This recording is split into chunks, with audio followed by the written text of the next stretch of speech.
NoContinues.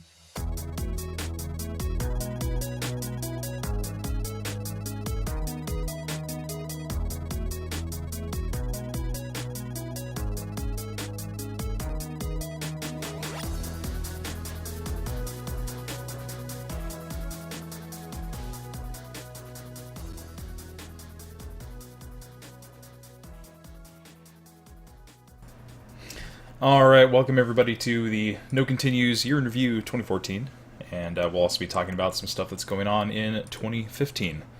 And with that, take it away, Joel. Hello, everybody.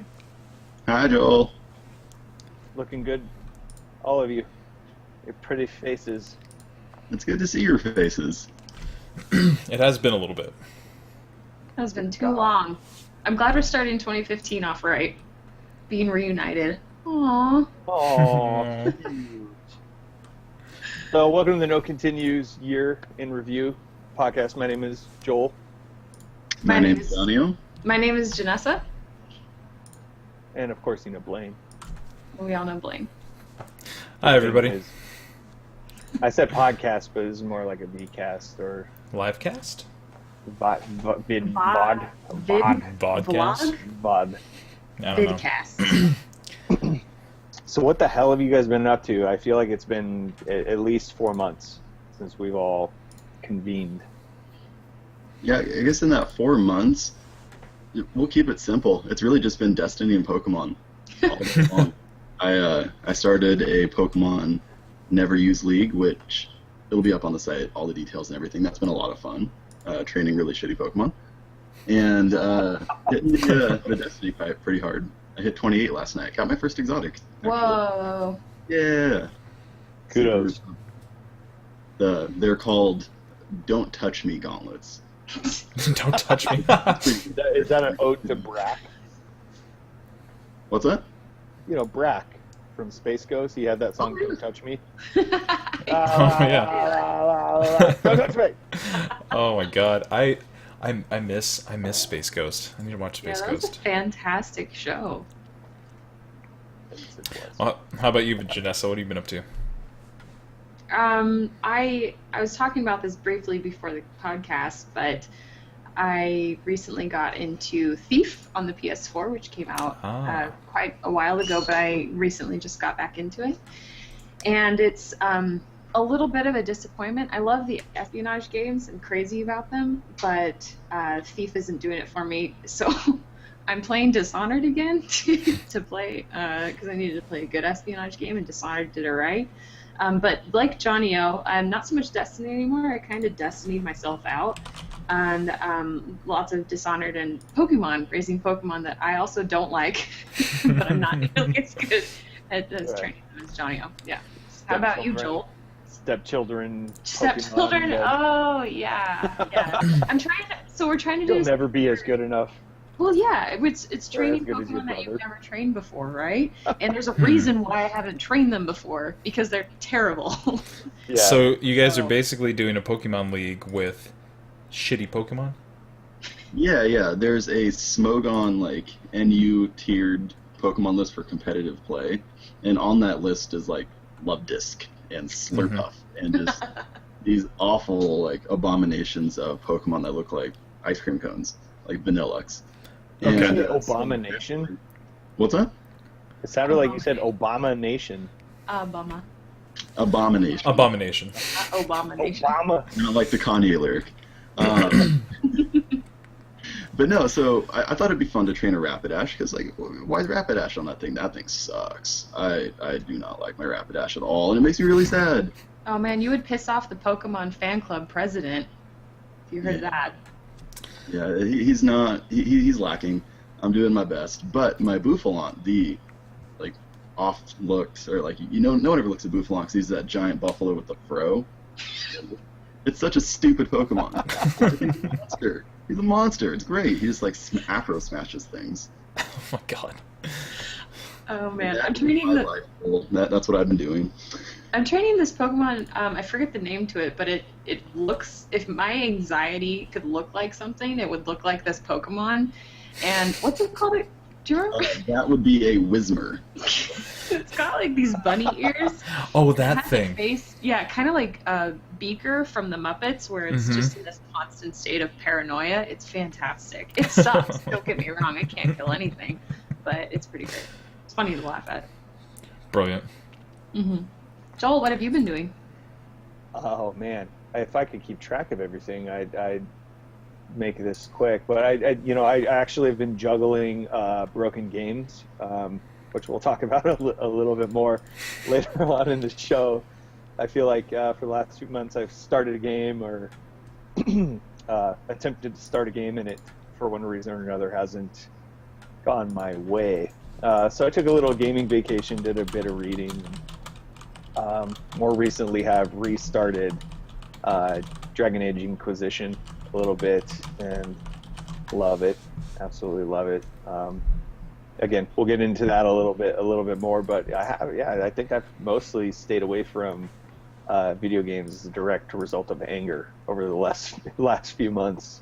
Is this another thing we'll get into later? Yeah. Yep, that's on the list. So I think it'll be a highlight of the show. Me getting angry again. Yeah. Lately, I have been playing. I got back on the World of Warcraft, so playing World of Warcraft. Actually, going back to the Wasteland and Fallout New Vegas. Really? Yes. Oh, shit! I want to talk to you about that. I'm like a hair away from finishing the Old World Blues DLC, and damn. then I'll be heading back to the main storyline. But man, the Old World Blues has been a lot of fun. I'm at the very last part. Excuse me. Elite Dangerous. My girlfriend actually got me this really neat flight stick. What? That's For awesome.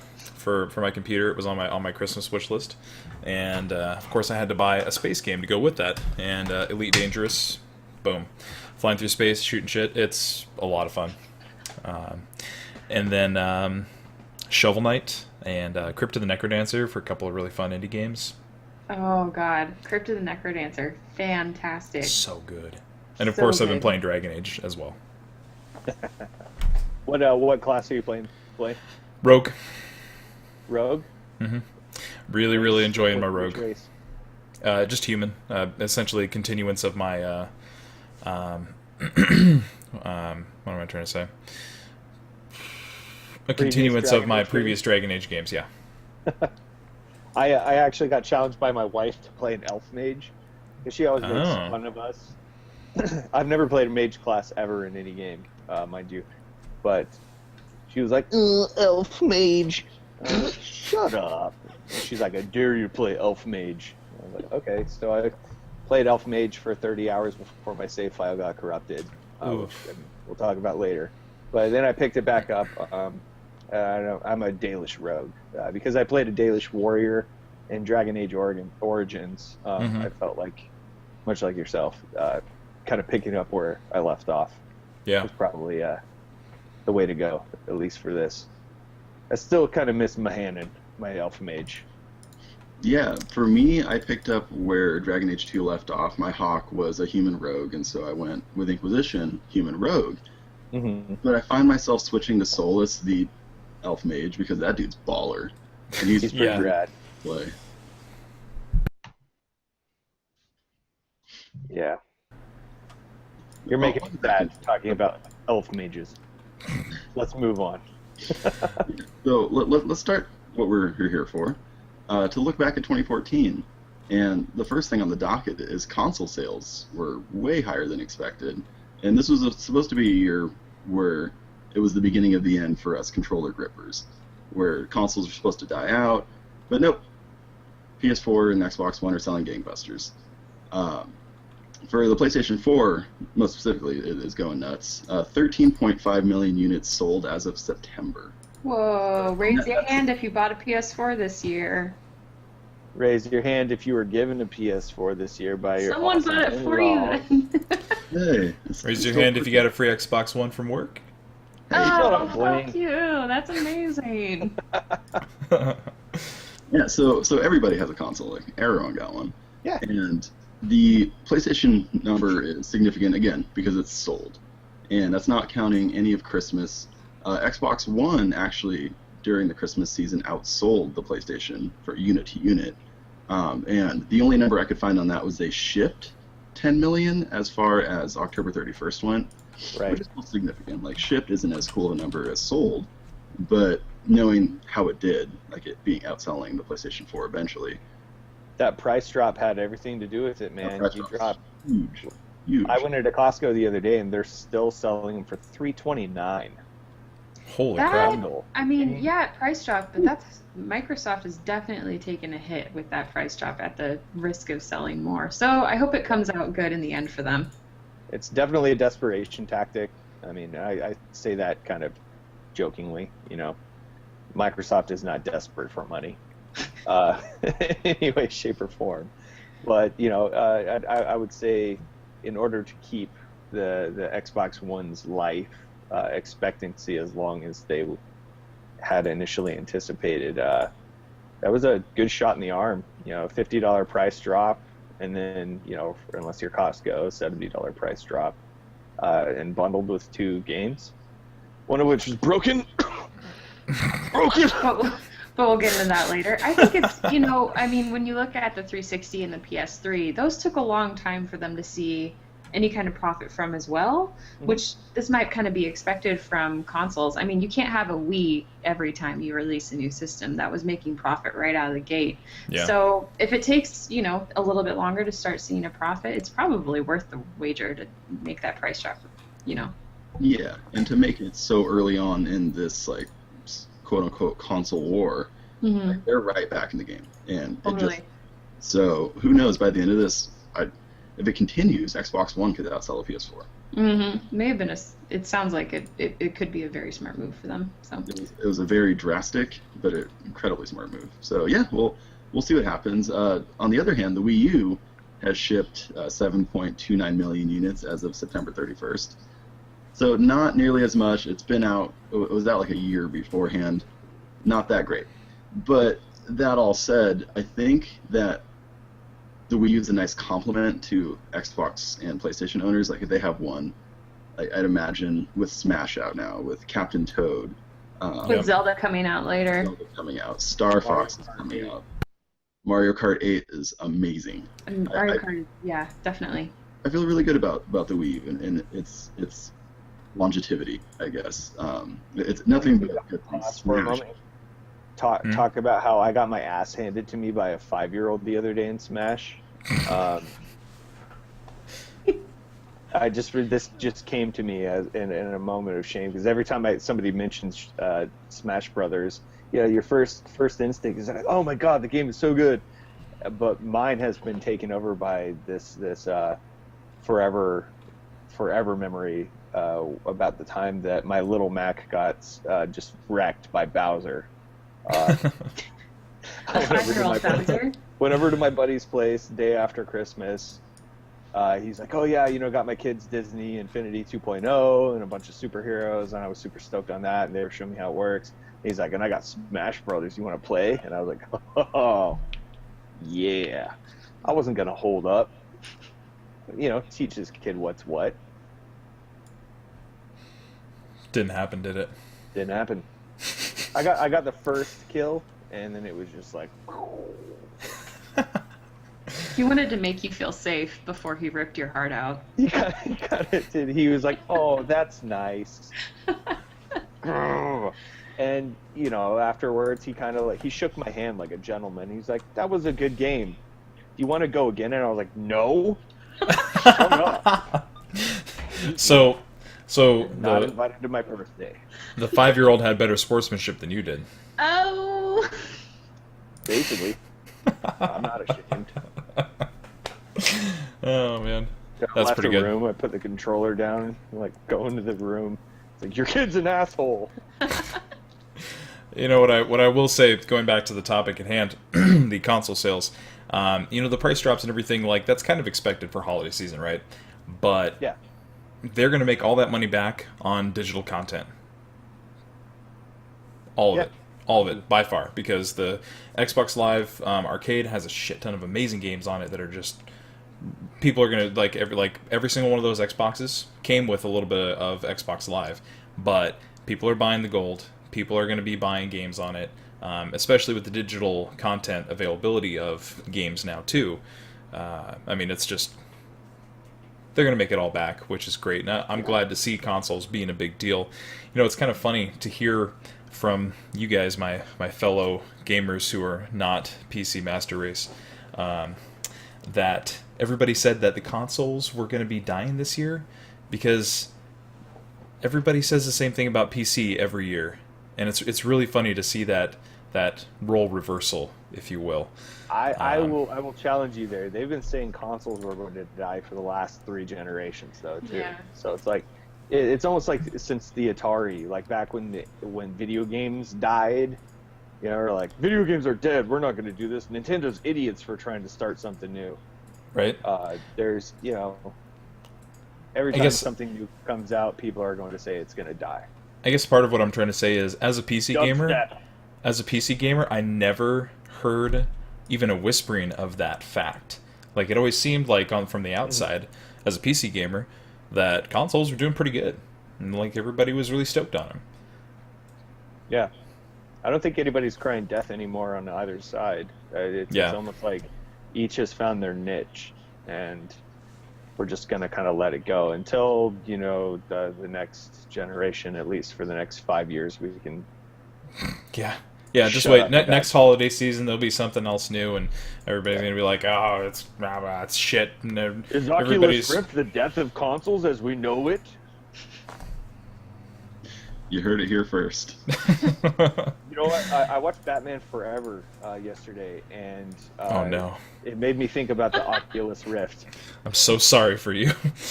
As much as I hate Joel Schumacher for what he did to that franchise, you know, the box, you know, stick it on your forehead and have all your digital content streaming to your brain directly.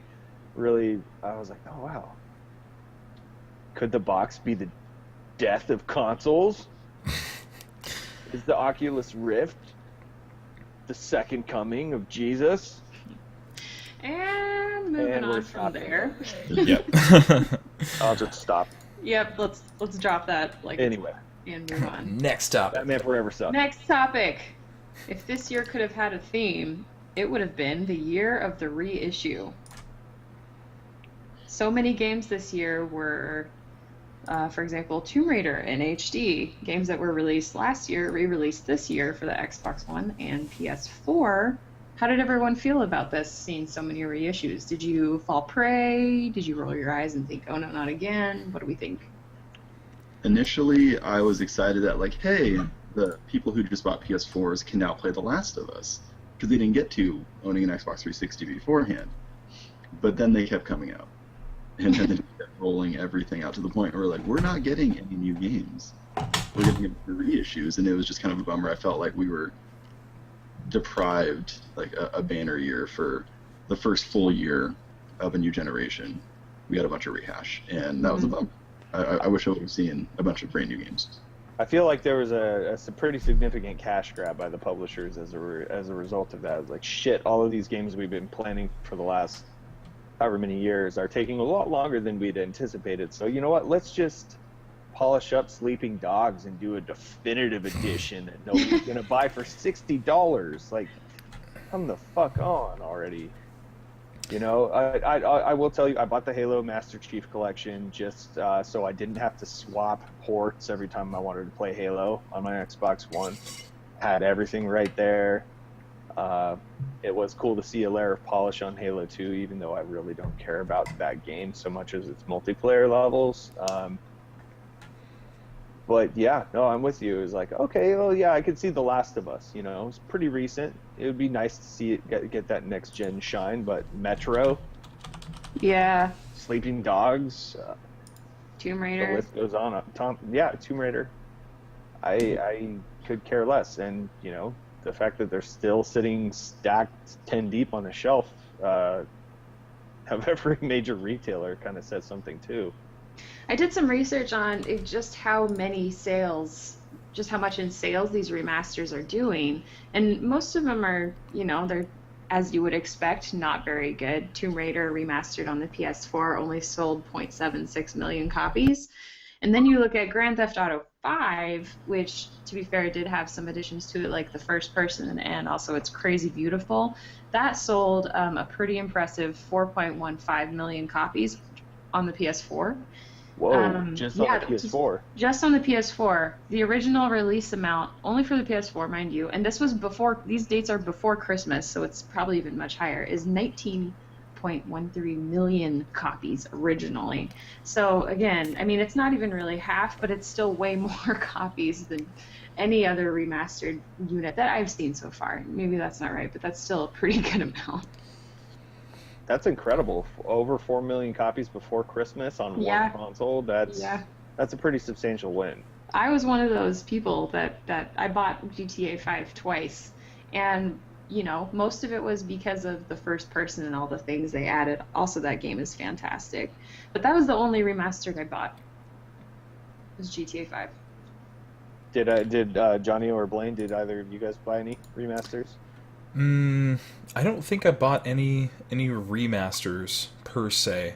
I bought a bunch of old games that came to Steam that were amazing, but they're just their original copies, not remastered anything.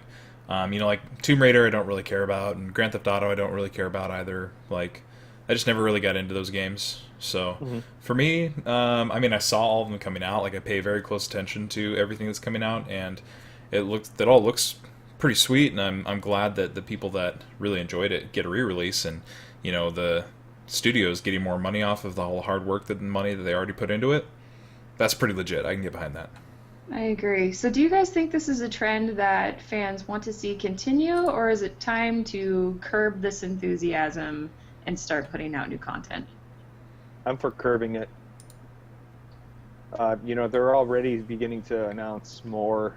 You know, we're going to see another Devil May Cry. We're going to see, you know, Resident Evil redone. I mean, for the sixth time. It's just, come on, man. Like, I think I remember buying Final Fantasy VI on the Game Boy Advance and feeling like I've already bought this once. Why would I? But I kind of want it portable. Is there anything really that different about? You know, I just had this like internal struggle. This is over the top. You know, I can't articulate frustration appropriately without just going like nerd rage. So Yeah. I'm just gonna shut up and say, yeah, I'm over it. I'm over it. so. For me, I think I'd definitely like to see it curbed. I'm looking at my bookshelf now, and the only one that I have that's a remaster is not even a remaster. I bought Injustice because it was $20 on a PS4, and I kind of want to like put my PS3 to sleep at this point. And so I bought it for PS4.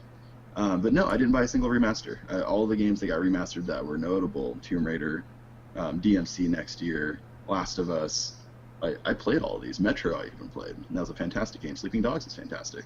So for those who didn't play it, cool. You might as well buy it on a PS4. But for me, it just, my money went elsewhere. My money didn't go to a $60 game like it normally does, like every month in the years previous. It went to Transistor. It went to Shovel Knight. It went to Velocity. You know, my money went elsewhere because I didn't want to pay for this growing trend. I will say, I feel that. Go ahead, Mass Joel. Effect HD remake, I would be a sucker for. Yeah, I mean, it's so when it comes to this whole, you know, HD remake thing, I feel like if you do things that really add to the game, like, you know, when you do this HD remake, if you take all the DLC that was there and then it becomes part of that game package, that's nice. Like that should be a thing with these re-releases. And then when you do something like Grand Theft Auto, first person, that's huge. It's almost a new game at that point.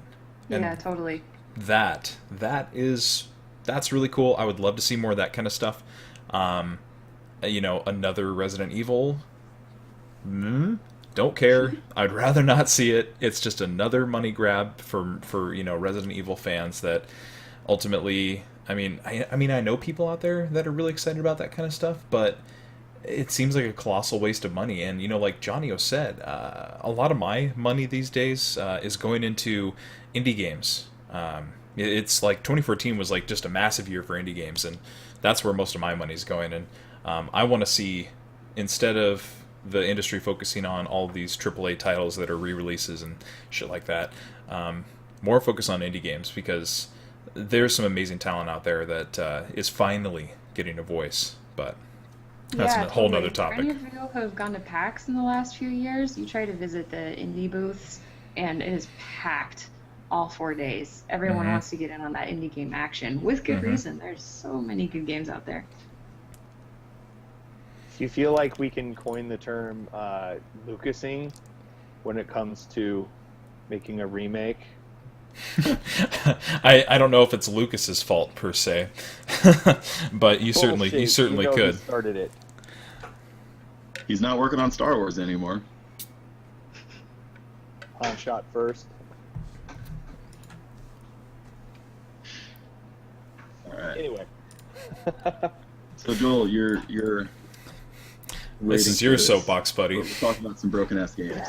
Broken-ass games. Okay, so if anything it sticks out to me more than the rampant gamer hysteria that we'll talk about later, broken games really plagued 2014.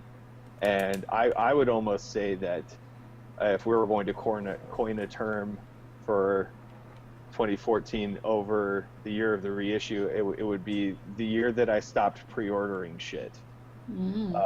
As a direct result of the just complete and utterly ridiculous amount of games that were released in a broken format, all of which I succumbed to. You know, I bought the Wait, did Golden you didn't buy Edition. Did you buy Unity? I did. I had the Golden Edition of Unity. And I'm so sorry.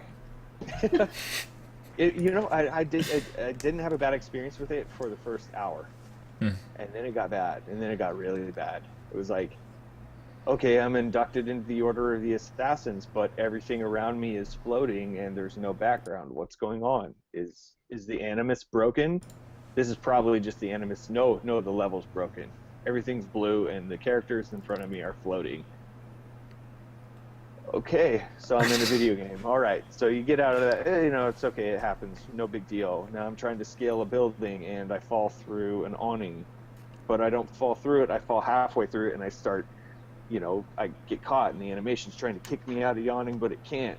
And I can't go up and I can't go down, and eventually it just launches me out completely, and I have to rescale that fucking building. And then I try to go down, I try to go up, and I try to go sideways. And it's just like, eventually how did this happen to me? How did I become this person? This kind of behavior, releasing games that are essentially unfinished because they're broken, is really strange, because the company knows that it's broken. They don't just send these games out and they're like, I had no idea it was this broken. Like, what is your QA team doing? But it's also really surprising that we are still willingly buying these games at full price when they're not finished and not in anywhere near a condition to be released. They shouldn't be released like this. It really is ridiculous. Yeah. So if we go down the list, we've got Unity, we've got Far Cry, Halo's multiplayer, Battlefield 4, Drive Club. Drive Club still isn't fixed. We were promised a PlayStation Plus edition of Drive Club that they're like, we're just not going to do that, and we're not sure when we are going to get around to it. Weather, all those fancy weather effects, they just added 2 weeks ago. So it's like, it goes right back to it. Do they just sit in a corporate room and go like, let's just take a chance on this and hope that nobody notices? God, maybe. It's if this was a car company and they're like, okay, here's your car, but we didn't install the brakes, this would be a little bit bigger of a deal. So. Yeah, you would recall the whole fucking series of vehicles, but it comes down to the fact that we are now paying $60 to beta test or finalize games, and I don't have that kind of time, Yeah. I lost a significant amount of time on Unity, on Halo, losing my 30-hour Dragon Age save, which I say is probably a fluke, but still, Yeah. there was enough other people in the forums complaining that this had happened to them as well before the most recent patch. To BioWare's credit, they did patch that out really quickly. So yes, they did. Like, kudos to them for fixing it for everyone else. And on the list here with Battlefield 2, to be fair, yeah, there was a lot of broken stuff that came out with that, and I feel like that was one of those games that it got fixed relatively quickly. A lot of the issues, and I mean there are still some glitches in the game. It's not perfect, but as a kind of counterpoint to that, I am really happy to see big studio. Well, maybe you can call them a big studio because of the Witcher series, I guess. CD Projekt Red pushing back The Witcher 3.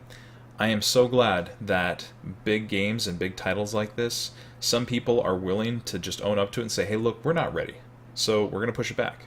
Sorry, guys, that we're going to push it back, but I am, as somebody who is really excited for The Witcher 3, I'm really glad to see that, some of these other companies are willing to take a kind of a, counter stance to this whole just push it out there because it's mostly done thing. Yeah, for me, that's exciting because I'm still excited for CD Projekt Red because they haven't burned me yet. Yeah. Ubisoft has burned numerous times yeah. now. To the point where the plastic seal of Assassin's Creed Unity came off yesterday. Oh. I wasn't ready, I knew it wasn't ready. Yeah. And so why waste my time? So until this fixes itself, I'm just going to be buying Nintendo products. You know why? Because they work. They work day one. Oh, that's what I was going to lead into, Janio, just to build off of Blaine, is Miyamoto once said a delayed game is eventually good, but a bad game is bad forever, which is why Nintendo... Genius. Yeah, and he's right. He's totally right. Can we carve that into a tablet and, yell it from a mountain somewhere? Mm. Yeah, you know that the Wii U is the first Nintendo console that you're able to patch things. So you can imagine, Mario Galaxy, that incredible game that pushed the limits of the Wii, launching day one with no issues, that. No issues. That's an age that I want to live in again, and unfortunately, nobody takes their QA that seriously or something. I don't know, whatever it is. I agree. I mean, everyone gives Nintendo so much shit for how poorly the Wii U is doing, but I think they're the only company left that releases a game besides Valve that you play it and I have yet to find a bug in any Nintendo game that I can remember outright. Yeah. Mm-hmm. Who else can get away with saying bug. Sorry, I didn't mean to interrupt. No, that's fine. I was just thinking, who else can get away with saying, well, the new Zelda will come out when it's ready. Yeah. Suck it. Only Nintendo, and we wait because we know it's going to be good, and it's not going to have issues. I mean, have you ever played a Zelda that's glitched out on you? No. Nope. Nothing, massively game breaking, and even then it's just, silly shit that I usually have to work to find it anyway. I mean, yeah.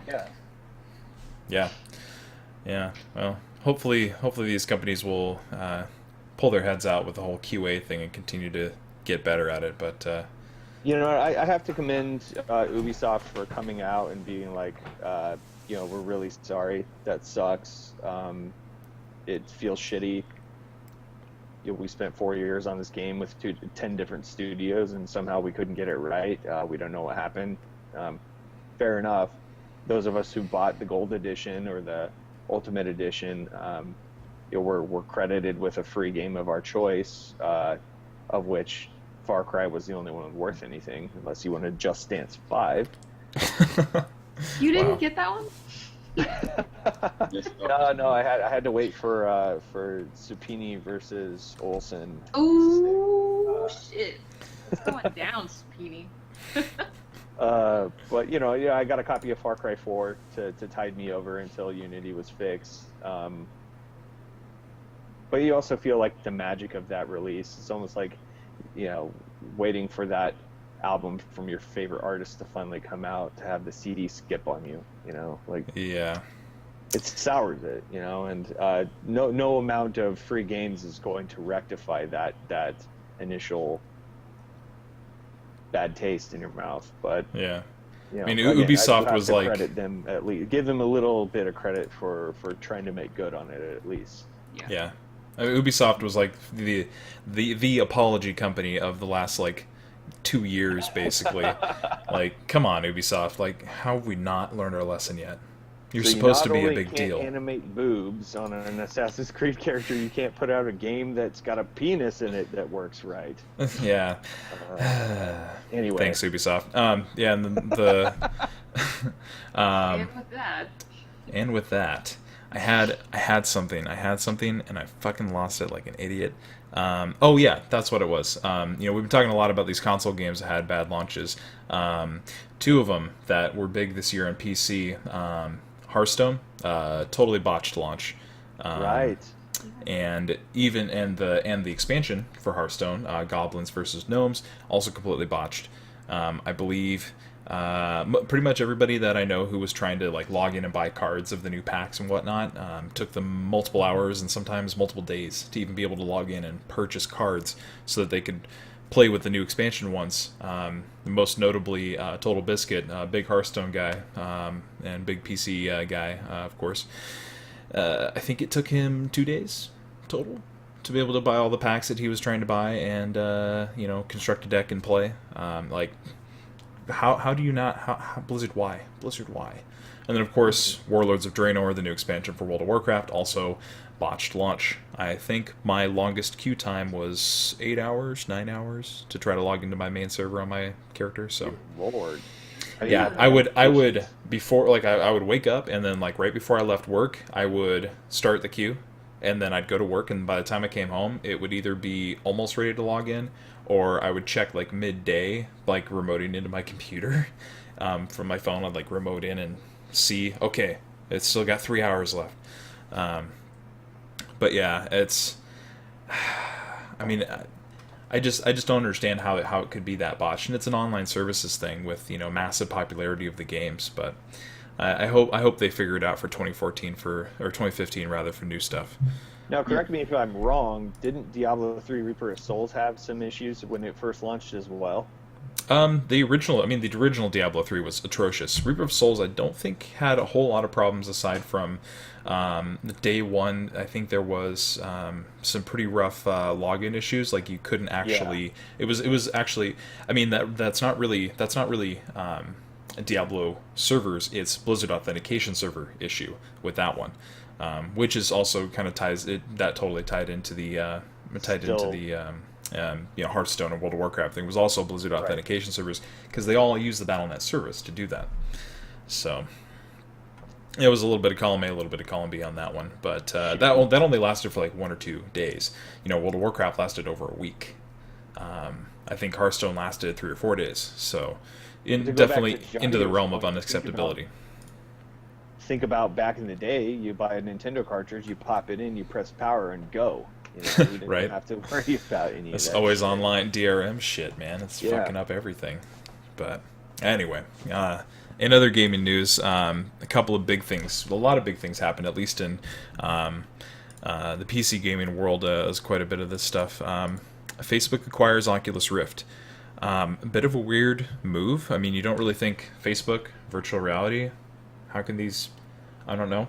But everything I read about it, it seemed like everybody involved with it from the Facebook side of things, all their company bigwigs who had things to say about it, said, we really believe in this technology. We want to see it happen. And of course, very famous for doing so, John Carmack has joined Oculus Rift, which is nuts. John Carmack is one of those guys who is pretty much one of the fathers of modern FPS gaming. And a really big force in the gaming world. And it was really interesting to see somebody like that throw their support behind it and just have it be that big of a deal. For somebody like him to just say, nope, I'm doing this. This is the thing. We're going to make Oculus Rift amazing. I'm excited for it. I got to try one out. It's pretty cool. I'd like to see where this virtual reality thing could go. I don't think I'll buy one when the consumer release comes out until maybe second generation, but it is really cool that this kind of thing is a deal, and I am at least glad that this kind of tech does have a big name behind it to fund it. But I'm also a little concerned about Facebook's possible motivations with it. I don't know why. Your statuses beamed to your eyeballs. Right. in 3D. I want to see all of my friends' baby pictures and depressing status updates Exactly. constantly. That's all I've ever wanted for my life. Really. Yeah.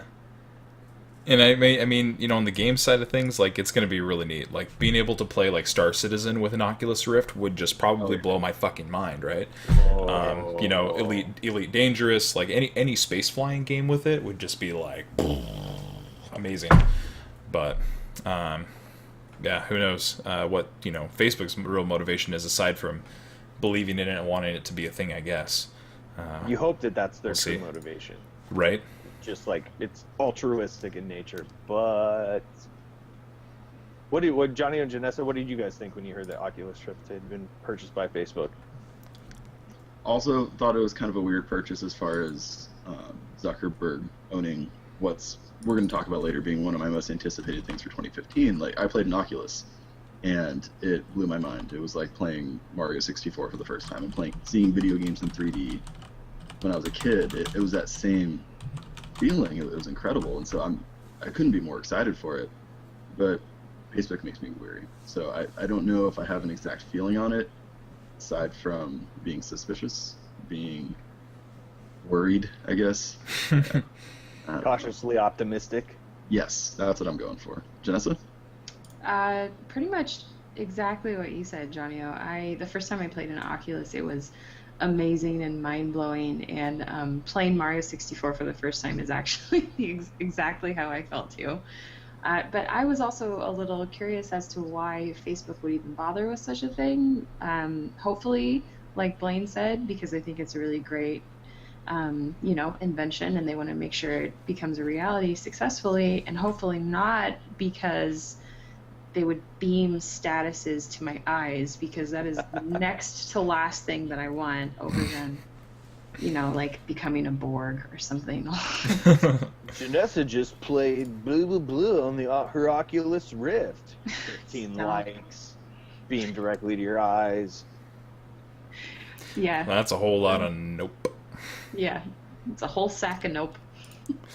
Agreed. And then, of course, in another, I guess, I mean, it kind of makes sense, I suppose, because Amazon Web Services does host a hell of a lot of what Twitch does. Amazon buys Twitch. Kind of a big deal, like a really big deal, because everybody was pretty worried about Google purchasing Twitch.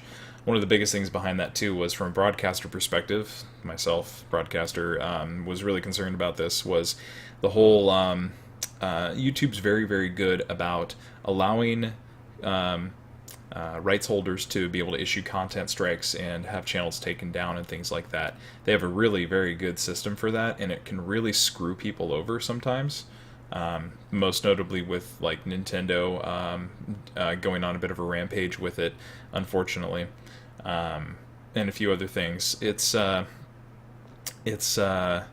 It was a little concerning at first, but after seeing a lot of the press releases and some personal testaments from Twitch employees, I feel really good about it, because Amazon essentially bought them, said, hey, we're going to throw all of our money at you, and you basically get to use all the Amazon Web Services that you used to pay for free now, so do what you're going to do and keep being a company, and we'll continue to support you, which is kind of mind-blowing. I'm really happy that it was Amazon that ended up purchasing them, because Amazon does have a history of grabbing something and saying, here's all this money, now go do what you want to do, doing what you're doing, and it ends up being successful. So I'm pretty pleased with that, and yeah, I think it'll be a good thing for the future of Twitch.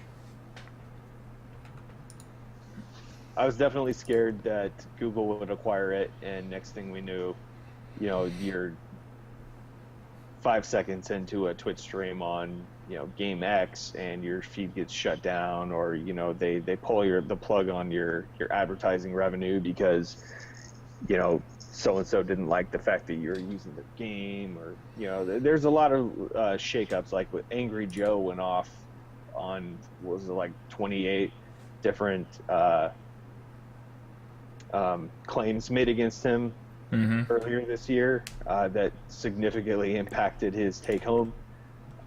his ability to make a living. Yeah.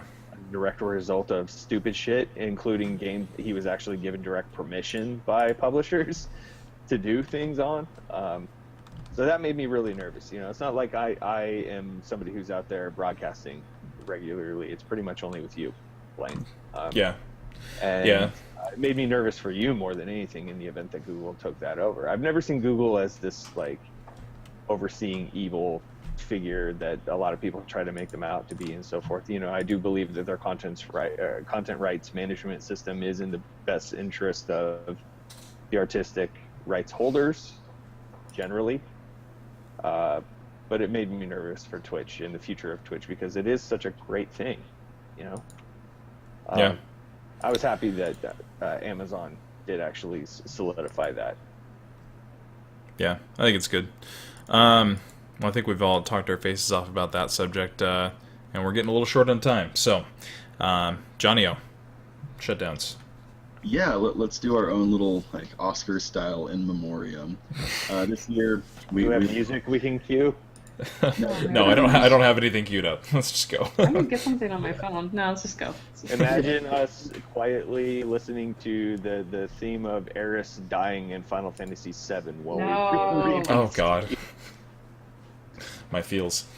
I have my No, phone. for real though, like we want to pay our respects because it's never a good thing when a company shuts down or when a developer shuts down. We lose one of our own. So, Airtight Games, the guys who did Dark Void and this year's Murdered Soul Suspect, they shut their doors down later on in the year. One that's not shut down, but they severely gutted, and it was a big one, was Irrational Games. So Ken Levine cut it down to about 15 people, and I think they're going to be focusing on like smaller, more narrative-driven kind of experiences. And then one of the big ones, Crytek UK, and their whole failing to pay their employees for a while, and that being exposed by Kotaku throughout the late summer. They had to shut down and sell Homefront to Deep Silver, and Homefront being the kind of like, cursed property in video games right now, with formerly being THQ and now moving to Crytek and now to Deep Silver. So good luck, Deep Silver. I got a Right. song for this, guys. I got a song for this. Can you hear this? Yeah. Oh,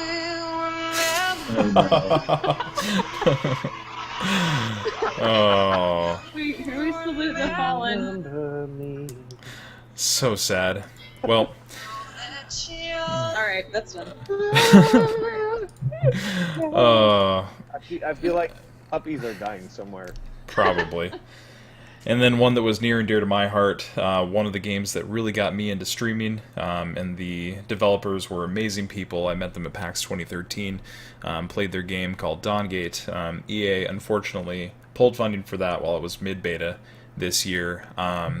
Many tears were shed. I'm getting a little emotional just thinking about it right now, because I know a lot of really great people who were part of that development studio are out looking for work now, or and the whole community that was behind it, and other fellow streamers that it got elevated to partner Twitch status because of the support that they received from this game developer.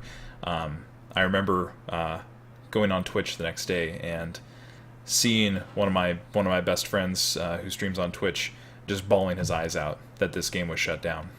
It totally killed us, and pour one out for Dawngate next time you guys have a beer, because it was an amazing amazing MOBA that was poised to really, really steal the scene away from League of Legends, and it is now gone because EA, once again. Thanks, EA.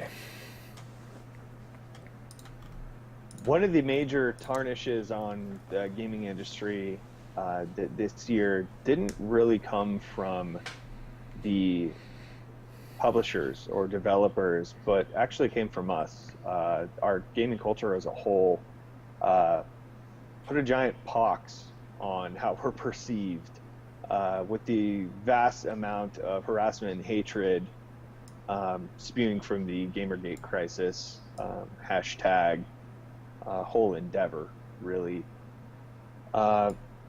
It's something that we've kind of tiptoed around, I think, as an entity, just more than anything out of a fear of not really having the right words to address it.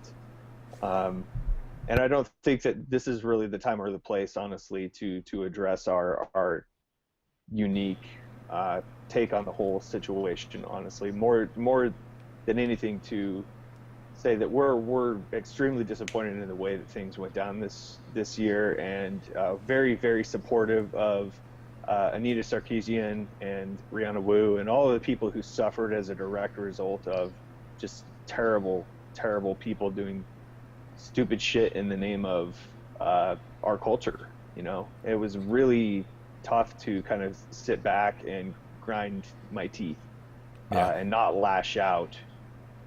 I think, as evidenced by my Twitter, I had a really hard time kind of holding my tongue sometimes. But I think in the interest of NoContinues, it was better that we kind of stayed out of it. I agree. I kind of stayed out of it too as a broadcaster myself. Aside from, when people would bring it up, I'd be like, hey, ultimately it's bullshit, and I really hope that we can get away from this. One of the things I saw in a little article about it, and I think it really put it into some pretty glaring light, was that a majority of the accounts that are currently using the Gamergate hashtag in quote-unquote support of ethics and gaming journalism were created within the last couple months, and the only thing that they do is harass people who are either feminists or anti-Gamergaters or gaming journalists who are trying to continue doing what they do.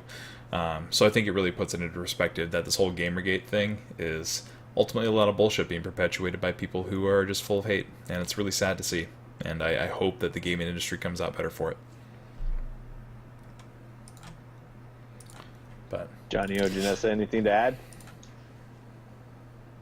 Not too much outside of what you guys have already covered. It hurts to see. And it's not fun that we're on the front of CNN for something that's a whole bunch of bullshit. And it's just... Yeah. You guys basically covered everything I needed to say, or everything that I wanted to say. Fair enough. Yeah, I mean, I don't really have a whole lot to contribute. I have been on the receiving end of harassment, and especially from when I'm doing journalism or when I'm talking about video game journalism, and it's when the whole Gamergate thing came around, I didn't want to pay attention to it because it like Blaine said, it's just bullshit, and there's really no reason for it. There's no good reason to be hateful towards another individual. I don't know. It brings up a lot of feelings in me, and which makes it hard for me to talk about it. So, but I mean, yeah, there's no good that comes out of it. So why do it? Yeah, fair enough. So I don't feel like we need to go into it much more than that, but just we'll get it out there. Let's hope that tarnish is gone in 2015. We can all move on from it, and equality in games for all. I can get behind that. Yeah, video games are not there. There's no winning with being hateful. None. Absolutely. Well, next subject, Janio. Your guy was the shit. We're running short on time. We'll throw it out there. One thing that was recently a big thing in 2014 was the Great Christmas Outage. And Xbox Live going down on Christmas because of Lizard Squad, a bunch of jerks who stole the spirit of Christmas from kids who just got their consoles. And it bums me out as a former retailer having to deal with all the people bringing back their systems because they think they're broken. It bums me out as a former teenager waking up to a 64 on Christmas, and we didn't have that this year. Some of the kids who got their PS4s didn't have that magic, didn't have those couple days to sit down and play Destiny. I said, if they bought a bundle, they couldn't even use the games that came with it because most of the bundles actually come with digital download codes. Mm-hmm. Yeah. So you're sitting there staring at a console that you can't play. You're like a kid who didn't even get a game with the console, really. It's like getting a new toy robot and no batteries. Yeah, sad fucking day. And even I had friends who talked to their parents over Skype, and they have Skype on their Xbox Live. They couldn't do that this year. Right. And so it was I actually signed up for PlayStation Plus for the first time on Christmas Day. So every Christmas Day, my PlayStation Plus membership expires and is automatically renewed, except for this year. I couldn't play any of my games on my PlayStation 3 or my brand new PlayStation 4, with the exception of Infamous Second Son, which is the only like hard copy game that I actually own. Yeah, and even then, you probably had to go into your settings and click "Do not connect to internet," so it didn't. Exactly. So it was very frustrating. You know what we did on Christmas? We plugged in Mario Party 2 and a 64. Hell yeah! I love that. That's awesome. I wound up playing a shitload of Marvel Puzzle Quest instead. On my phone. Well, since we're running low on time, I guess it wouldn't be a year in a review if we didn't talk about our favorite game of 2014. So let's get into that. Janio, you want to start us out? Yeah, for me, I mentioned it earlier, but I didn't mention how much I freaking loved it. Shovel Knight. Shovel Knight is my game of the year. It was a game that I feel very strongly that if it came out in 1991, we would be talking about it like it was Final Fantasy VI today. We'd be talking about it like it was Ocarina of Time or Link to the Past. Like that, Shovel Knight is the best combination of everything I loved about the NES. With Ninja Gaiden, or DuckTales with a down shovel, or Mega Man with 8 Order of No Quarter bosses. You know, like it was the perfect NES game, and I had so many emotions about like the story and Shield Knight and like going in and like kind of being the hero and like the dark days beforehand. Like I got into it. It was a wonderful game, and I didn't have I had so much fun with that game that it's by far my favorite game of the year. Now that being said, Transistor, I just started playing it 2 days ago. That might be my future game of the year, but we'll cross that bridge once the honeymoon phase is over. But for now, Shovel Knight was my game of 2014. Fair enough. I gotta go with Dragon Age Inquisition, even though I had to start over again. 30 hours in, I found actually that restarting it and getting 12 hours in, I had progressed even further than I had in that initial 30-hour run because I wasn't collecting as much elf root. I had a bit of Skyrim syndrome, I think, where it's like, ooh, shiny, grab it. Ooh, shiny, grab it. Ooh. And instead of 30 hours in the Hinterlands. I did. Yeah. I spent 30 hours in the Hinterlands without even like coming close to doing anything other than collecting ore and elf fruit. So, going back after rest in peace Mahan and Elf Mage died, as my rogue elf, I've now advanced significantly in the storyline enough to go like definitely hands down game of the year for me. Honorable mentions to Diablo 3 Reaper of Souls, simply due to the fact that I spent shitload of money. I've now purchased it on 3 consoles. Damn. It's sunk.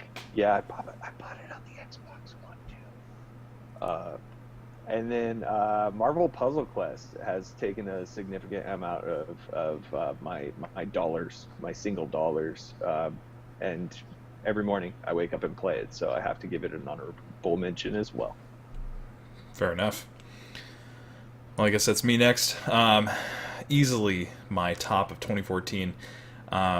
Now, I'm not going to spoil any storyline stuff for anybody. Transistor.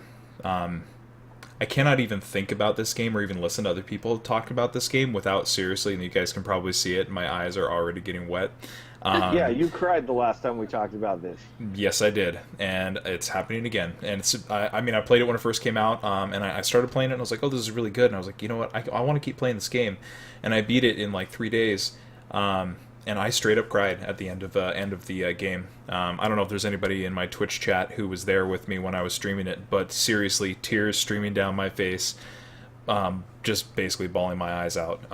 That story is amazing. Supergiant Games again. Bastion kind of really got me too. So easily, not only for the storyline being fucking amazing, the music is incredibly good. The art style is gorgeous.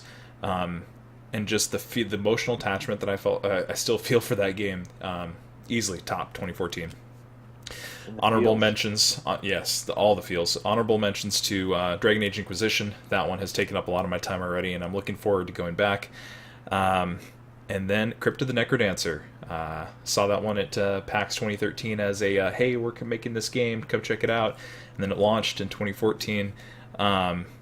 Freaking amazing example of how an indie game studio can come out with something that you wouldn't even think of. Roguelike, dungeon crawler, rhythm game. What? But it works. It's amazing. Danny B did the music for it, and he's an incredible artist. And it's a really good game, worth checking out. So that's my 2014. For me, to echo Blaine and Janio, I haven't fully played Transistor, but I did test it at PAX last year or the year before, and just like Blaine, fully emotionally committed to that game, and I only played it for maybe 15 minutes. So that if I had played that, it would probably take the cake for my 2014. But I'm gonna have to go with Destiny. That game totally blew me out of the water. First game I got for the PS4 and completely sucked me in. And although I Destinied myself out, it's a very beautiful game, very well done. It's great to see Bungie back in it because I miss them. Honorable mentions: Walking Dead Season 2, Telltale, yay. There you go. Do it again. They can tell a story. They can tell a story really well. True. And Mario Kart 8 was so fun, you guys. It was a fun game. And that's it for me. Fair enough. Right. Looking forward.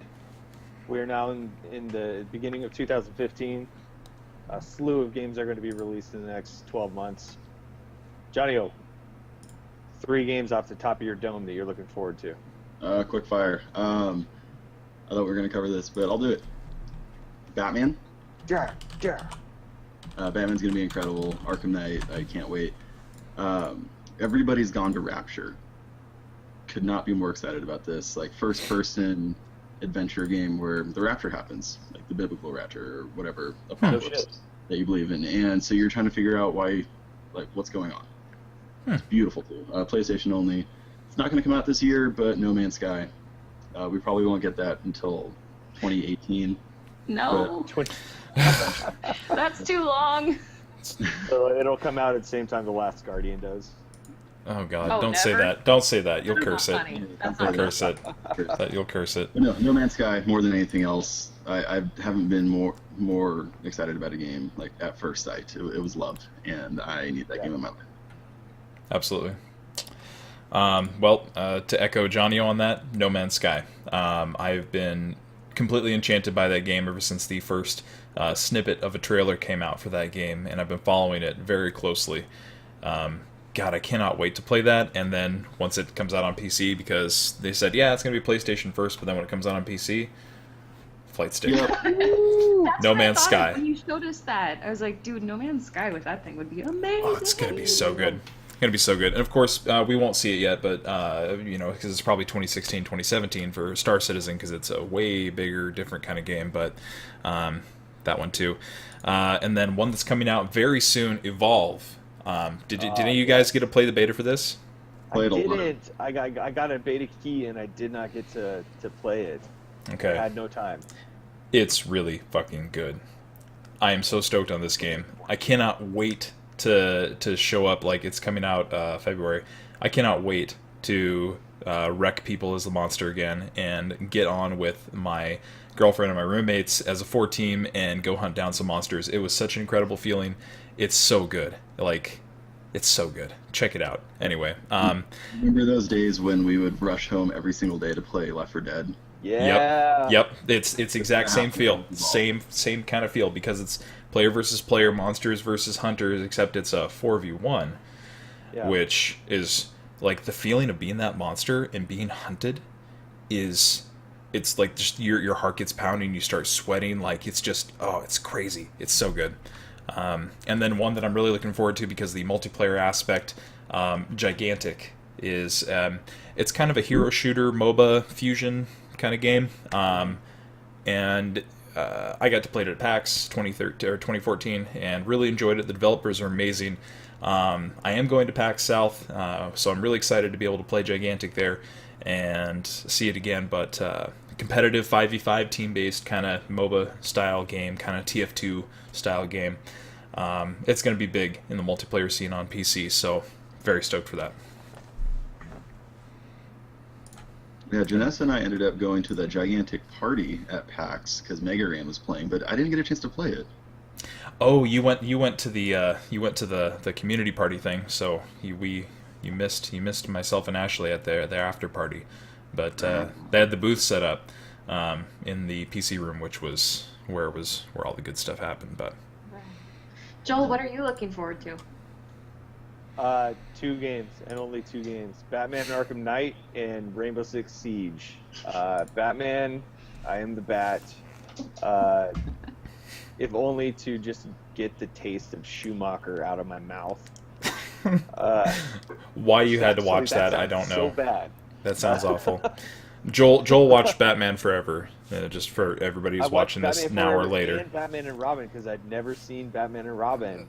We did all 4. We did Batman Returns, Batman Forever, followed by Batman and Robin, which again I'd never seen, and it was just like it just progressively got worse and worse to the point where I was like on YouTube